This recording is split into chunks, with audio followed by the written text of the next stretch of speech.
Jewellery business തുടങ്ങിയപ്പോൾ ഞാൻ ഏറ്റവും കൂടുതൽ കേട്ട ചോദ്യം ഏടുന്നാ പ്രൊഡക്റ്റ് എടുത്തതെന്നായിരുന്നു. അതൊരു സീക്രട്ട് അല്ലേ? എന്നാലും കുഴപ്പമില്ല, ഞാൻ പറഞ്ഞുതരാം. നമ്മൾ ആദ്യം പ്രൊഡക്റ്റ് എടുത്തത് എറണാകുളം ബ്രോഡ്വേയിൽ നിന്നും ആയിരുന്നു.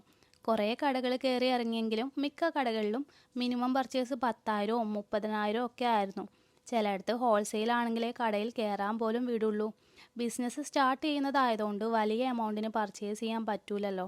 വിറ്റുപോയില്ലെങ്കിൽ പൈസയൊക്കെ ആകെ പണിയാകും. അങ്ങനെ കുറേ അലഞ്ഞ് ഒരു കട കിട്ടി. അവിടെ മിനിമം പർച്ചേസ് ഒന്നുമില്ല, പക്ഷേങ്കിൽ ഹോൾസെയിലായിട്ട് എടുക്കണം. അങ്ങനെ വെറും 2,000 രൂപയ്ക്ക് ഞങ്ങൾ ബിസിനസ് തുടങ്ങി. ആ കടയുടെ പേരാണ് മെഗ. പക്ഷേങ്കിൽ ഇപ്പോൾ ആടെയും 5,000 രൂപ മിനിമം പർച്ചേസ് ആക്കിയിട്ടുണ്ട്. എന്നെപ്പോലെ തുടക്കത്തിൽ വലിയ ഇൻവെസ്റ്റ്മെൻറ്റ് ചെയ്യാൻ താല്പര്യമില്ലാത്തവരുണ്ടോ? നിങ്ങൾക്ക് വെറും 2,000 രൂപയ്ക്ക് ജ്വല്ലറി വാങ്ങി ബിസിനസ് തുടങ്ങാം. ഓൺലൈനായിട്ട് എടുക്കുകയും ചെയ്യാം. ഡാമേജ് ഉണ്ടെങ്കിൽ റീഫണ്ടും കിട്ടും. വാട്സപ്പ് ഗ്രൂപ്പിലാണ് ജ്വല്ലറി ഫോട്ടോസും പ്രൈസും ഓർഡേഴ്സും എല്ലാം വരുന്നത്.